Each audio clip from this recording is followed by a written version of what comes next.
তো বাস্তবিক অর্থে মহান পাক পরওয়ারদিগার রব্বুল আলামিন পবিত্র কালামে পাকে ইরশাদ করেন, যহারাল ফাসাদু ফিল বাররি ওয়াল বাহরি বিমা কাসাবাত আইদিন নাস। জলে স্থলে মানুষের জীবনে যা কিছু হয় সব মানুষের নিজের হাতের কর্মের ফল। যে যদি কোনো মানুষ একটা আমল পায়, ওই একটা আমল মন দিয়ে করে, তাহলে ওটা তার মুক্তির জন্য এনাফ। আল্লাহ রাব্বুল আলামিন রাসূল করিম সাল্লাল্লাহু আলাইহি ওয়াসাল্লামকে বারবার এইদিকে ইঙ্গিত দিয়েছেন। ও আবুদ রব্বাকা হাত্তা ইয়াতিয়াকাল ইয়াকিন। পবিত্র কালামে পাকে আল্লাহ বলতেছেন, ও আবুদ, তুমি ইবাদত করো রব্বাকা, তোমার রবের, হাত্তা, ততক্ষণ পর্যন্ত, ইয়াতিয়াকাল ইয়াকিন, যতক্ষণ পর্যন্ত তোমার পরিপূর্ণ ইয়াকিন না চলে আসে। অর্থাৎ ইবাদতেরও কিন্তু একটা এন্ড পয়েন্ট আছে, আল্লাহ বলে দিয়েছেন কোরআনে। তাহলে আপনি কি বলতে চাচ্ছেন যে অনেক সময় হয় না যে ফ্যামিলি মেম্বাররা বলে যে তার কর্মের ফল ভোগ করছে। তাহলে আপনি কিভাবে এটা আইডেন্টিফাই করেন বা আপনি বলতে পারেন যে আমি তো কোনো পাপ করিনি বা আমি কোনো খারাপ কাজ করিনি। তাহলে আমার বাবা যদি কোনো খারাপ কিছু করে থাকে সেটার ভোগান্তি বা সেটার ডিএনএ কিভাবে আমার ভেতরে আসা সম্ভব? যদি এই সাধনা আপনি প্রতিদিন ব্রহ্ম মুহূর্তে বা সুবে সাদেকের সময় রান করতে পারেন ৪১ দিন পর আপনি দেখতে পাবেন যে আপনার জীবন বদলে গিয়েছে। যেভাবে আপনার জীবনে আসা খারাপ জিনিসগুলো ঘটতেছিল সেগুলোও ঘটা বন্ধ হয়ে যাবে। সেভাবে আপনি এত পজিটিভ এনার্জি ফিল করবেন যে আপনি নিজে কখনো চাইলেও আর খারাপ কাজ করতে পারবেন না। আপনি কিছুক্ষণ পূর্বে আমাকে জিজ্ঞেস করেছিলেন যে এমন কি কোনো পাসওয়ার্ড আছে যেটার ভিতর মহাবিশ্বের কোড লুকানো? সেই পাসওয়ার্ড হচ্ছে এই আলাস্তু বিরব্বিকুম ক্বালু বালা। অর্থাৎ আল্লাহ বলল যে আমি কি তোমাদের রব নয়? বললাম যে হা, ক্বালু বালা, অবশ্যই তুমি আমাদের রব। এই যে পাসওয়ার্ড, যে কোড আকারে আমাদের ডিএনএর ভিতর আছে, এই পাসওয়ার্ডটা যখন আমরা ডিকোড করতে পারবো তখন দেখবেন আমাদের জীবন পরিবর্তন হয়ে যাবে। আমরা খারাপ কাজ করতে পারবো না, আমরা আকাম কুকাম করতে পারবো না, আমরা অবশ্যই আল্লাহর দিকে ধাবিত হব, যেহেতু আমরা আসার আগেই তাকে ওয়াদা দিয়ে এসেছি। আসসালামু আলাইকুম, আমি ফাতেমা মিতু। নতুন একটি পডকাস্টে আপনাদেরকে স্বাগতম। কখনো কি ভেবে দেখেছেন আপনাদের শরীরের ভিতরে এমন একটি ডিএনএ আছে যেখানে মহাবিশ্বের সবকিছু আপনি চাইলে কিন্তু স্টোরেজ করে রাখতে পারছেন। That means YouTube, Facebook, social মিডিয়ার যা আছে সবকিছু আপনি চাইলে স্টোরেজ করতে পারছেন। অ্যান্ড তার সাথে সাথে আপনি যে বই পড়ছেন, বইয়ের তথ্য অ্যান্ড যুগ যুগ ধরে যত কিছু হয়ে আসছে সব কিছুর মেমোরি চাইলে কিন্তু আপনি স্টোরেজ করে রাখতে পারছেন। আর হ্যাঁ, এমন আশ্চর্য একটা ব্যাপার নিয়ে কিন্তু আমরা আজকে ডিসকাস করব। অ্যান্ড আমাদের সাথে আছেন এমন একজন ব্যক্তি যিনি বিজ্ঞান এবং আধ্যাত্মিকতা নিয়ে গবেষণা করেন। তিলিস্মাতি দুনিয়ার অ্যাডমিন হাফেজ সাইফুল্লাহ মানসুর। ভাইয়া কেমন আছেন? জি আলহামদুলিল্লাহ। আপনি ভালো আছেন? আলহামদুলিল্লাহ ভাইয়া, ভালো আছি। ঠিক আছে ভাইয়া, কথা না বাড়িয়ে সরাসরি প্রশ্নে চলে যাচ্ছি। সেটা ডিএনএ মানে তো আমরা জানি যে আমাদের চোখের রং কি হবে অ্যান্ড আমাদের হাইট কি হবে, ফেস কাটিং কি হবে সেটা।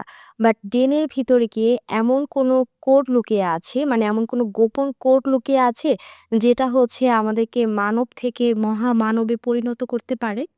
জি, অবশ্যই খুব সুন্দর একটি প্রশ্ন করেছেন।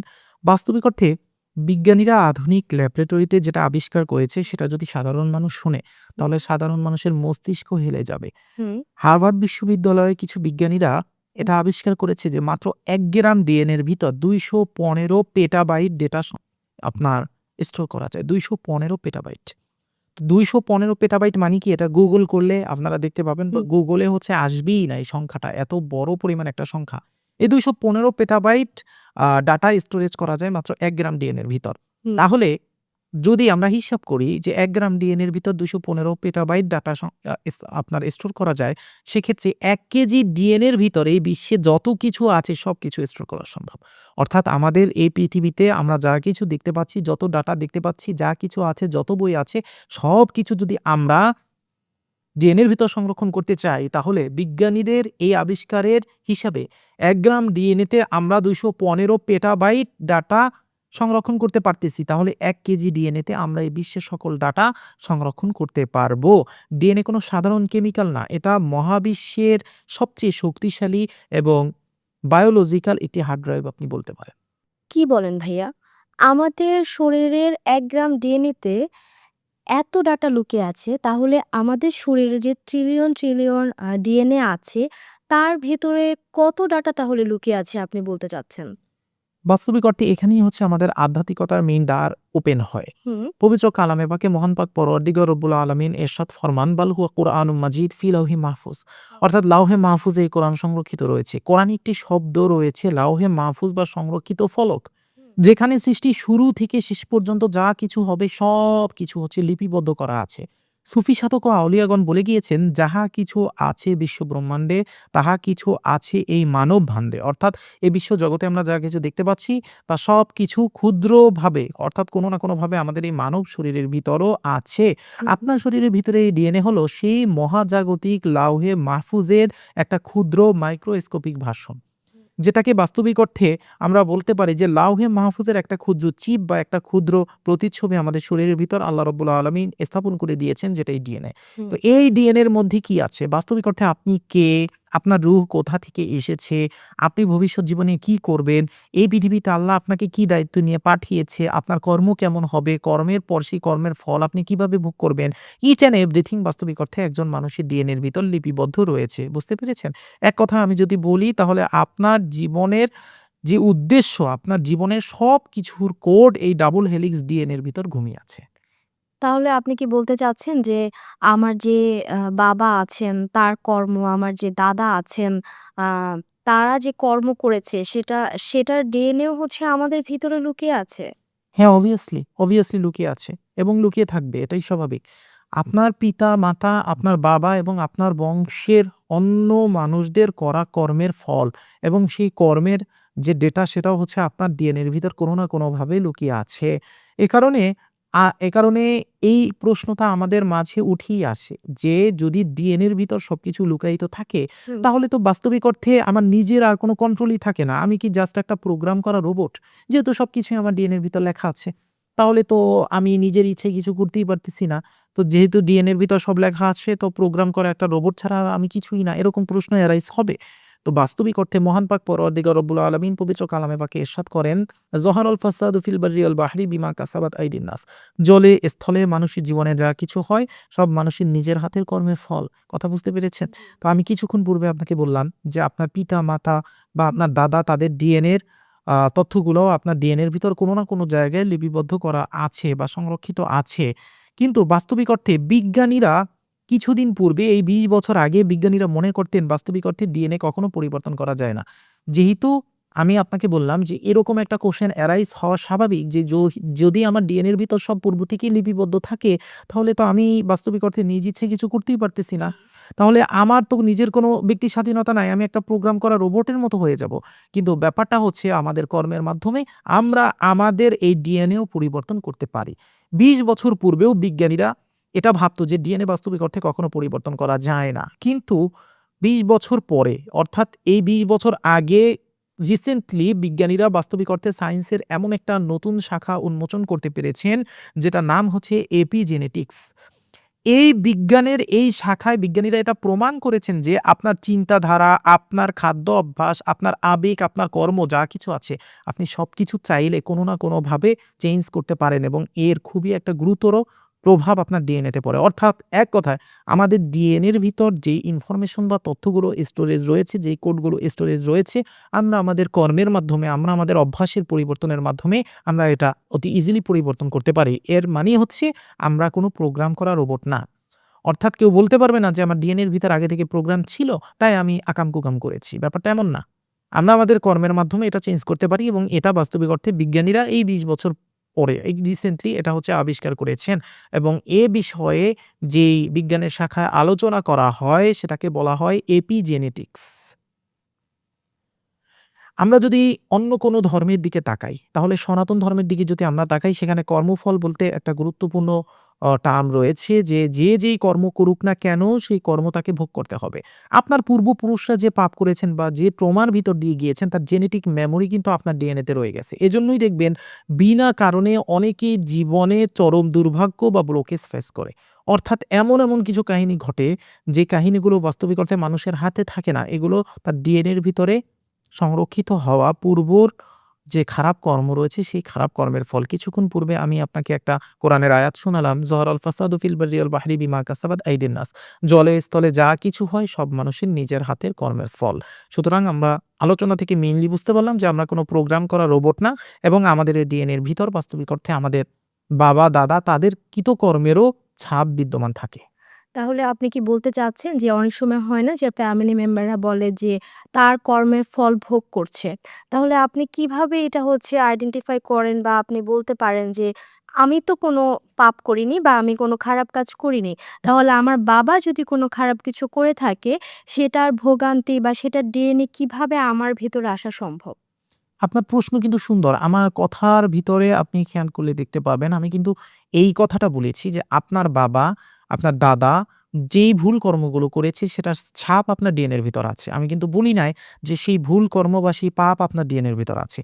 যদি পাপ আপনার ভিতর থেকে থাকে তাহলে আপনি সেটা ভোগ করবেন। কিন্তু যদি পাপ না থাকে তাহলে আপনি সেটা ভোগ করবেন না। তাহলে আপনি কি ভোগ করবেন? আমি বলছি কিন্তু প্যাটার্ন।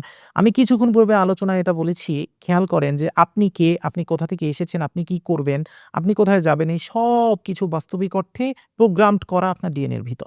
তো ওই প্রোগ্রামের ভিতর আপনার পূর্বের যারা ছিল, আপনার বাবা, আপনার দাদা বা আপনার বংশের অন্য কেউ যে খারাপ কর্মগুলো করেছে সেটার একটা প্যাটার্ন পড়ে। এই প্যাটার্ন পড়া মানে এটা না যে এর কর্মফল আপনাকে এখন ভোগ করতে হবে। কর্মফল ভোগ আপনি আপনার নিজেরটাই করবেন। এখন নিজের কর্মফল কিভাবে ভোগ করে, নিজের কর্মফল কোথা থেকে আসে, এখানে রুহের একটা বিস্তার আলোচনা চলে আসে, যেখানে বাস্তবিক অর্থে রুহের বারবার পুনর্গমনের বা রুহুল্লাহ অংশের বারবার পুনর্গমনের একটা ব্যাপার চলে আসে। এটা অত্যন্ত বড় একটা টপিক। এ ব্যাপারে ইনশাআল্লাহ আমরা পরবর্তীতে আলোচনা করব।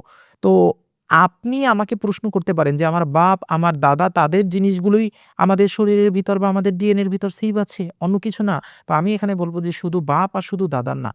আল্লাহ রাব্বুল আলামিন পবিত্র কালামে পাকে ইরশাদ করেন যে সৃষ্টির শুরুতে আল্লাহ রাব্বুল আলামিন সমস্ত রূহ বা আত্মাকে একত্রিত করে জিজ্ঞেস করলেন যে আলাস্তু বিরব্বিকুম, আমি কি তোমাদের রব নয়? তো সকল রূহ বা আত্মাগুলো উত্তর দিল কলু বালা, হ্যাঁ, আপনি আমাদের রব।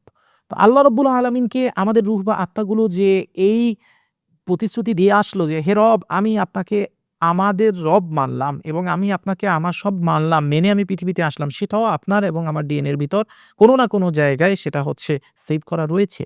অর্থাৎ এই প্রতিশ্রুতিটা কোনো না কোনো জায়গায় সেভ করা রয়েছে। তাহলে বাস্তবিক অর্থে এই যে আদি চুক্তিটা হলো যে স্রষ্টার সাথে ১ম এ কথোপকথন, এটাও আমার মেমোরি সেলে রয়েছে, এটাও আমার ডিএনএ মেমোরিতে রয়েছে। কিন্তু তাহলে সেটা যদি আমাদের মনেই থাকতো তাহলে তো আমরা খারাপ কাজ করতে পারতাম না। কিন্তু তারপরেও আমরা কেন খারাপ কাজ করি? কেন আমাদের মনে নেই? কেন আমরা বুঝি না?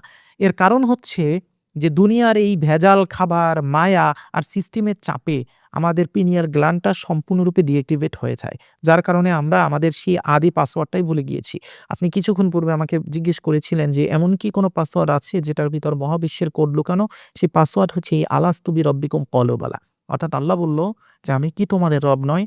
বললাম যে, "হ্যাঁ, ক্বালু বালা, অবশ্যই তুমি আমাদের রব।" তো এই যে পাসওয়ার্ড যে কোড আকারে আমাদের ডিএনএ এর ভিতর আছে, এই পাসওয়ার্ডটা যখন আমরা ডিকোড করতে পারবো, তখন দেখবেন আমাদের জীবন পরিবর্তন হয়ে যাবে। আমরা খারাপ কাজ করতে পারবো না, আমরা আকাম-কুকাম করতে পারবো না। আমরা অবশ্যই আল্লাহর দিকে ধাবিত হব। যেহেতু আমরা আসার আগেই তাকে ওয়াদা দিয়ে এসেছি। সুতরাং যখন আমরা এটা বুঝে যাব, অনুধাবন করতে পারবো, তখন আমাদের জীবন পরিবর্তন হয়ে যাবে ইনশাআল্লাহ। আমি আশাবাদী যে আপনি আপনার প্রশ্নের উত্তরটা পেয়েছেন। ধন্যবাদ ভাইয়া এত সুন্দর করে আমাকে বোঝানোর জন্য। I hope আমার দর্শকরাও বুঝতে পেরেছে। তাহলে ভাইয়া আপনি আমাদেরকে এমন একটা সাধনা বা আমল বলে দেন, যাতে আমাদের যে গুপ্ত কোডটা যে আছে, সেটাকে আমরা উন্মোচন করতে পারি অ্যান্ড আমরা যাতে একটা ভালো মানুষে পরিণত হতে পারি। আমাদের পূর্ব মানব যে কর্ম করেছে, সেটার ফল যাতে আমাদের ভোগ করতে না হয়। একটা পরিপূর্ণ ভালো মানুষ যাতে হতে পারি সেটার জন্য আমরা কি করতে পারি? জি, অসংখ্য ধন্যবাদ ও কৃতজ্ঞতা যে এত সুন্দরভাবে আপনি সাধনাটার ব্যাপারে জানতে চেয়েছেন। আমি অবশ্যই আপনাদেরকে একটা খুবই গুরুত্বপূর্ণ একটা সাধনা এখন শিক্ষা দিব, যেটার মাধ্যমে বাস্তবিক অর্থে আপনারা আপনাদের সেই গুপ্ত কোডটাকে, মানে যেটা এখন বর্তমানে অ্যাক্টিভেট নাই, সেই কোডটাকে আপনারা ডিকোড করতে পারবেন ইনশাআল্লাহ। সুফি তত্ত্বে এই সাধনাকে বলা হয় সেলুলার রিপ্রোগ্রামিং বা ডিএনএ অ্যাক্টিভেশন মোরাকাবা। তাহলে খুব মনোযোগ দিয়ে সাধনাটা শ্রবণ করুন। সেটা হচ্ছে ৪১ দিনের আপনার একটা সাধনা করতে হবে। ৪১ দিনের সাধনায় আপনি কি করবেন? আপনি ব্রহ্ম মুহূর্তে উঠবেন। অর্থাৎ আপনি সুবহে সাদেকের সময় উঠবেন। ফজরের আগে সুবহে সাদেকের সময় উঠে আপনি অজু করবেন এবং এরপর আপনি কিবলামুখী হয়ে বসবেন। বসে আপনি মোরাকাবার অবস্থায় বসবেন, অর্থাৎ আসন পেতে আপনি বসবেন।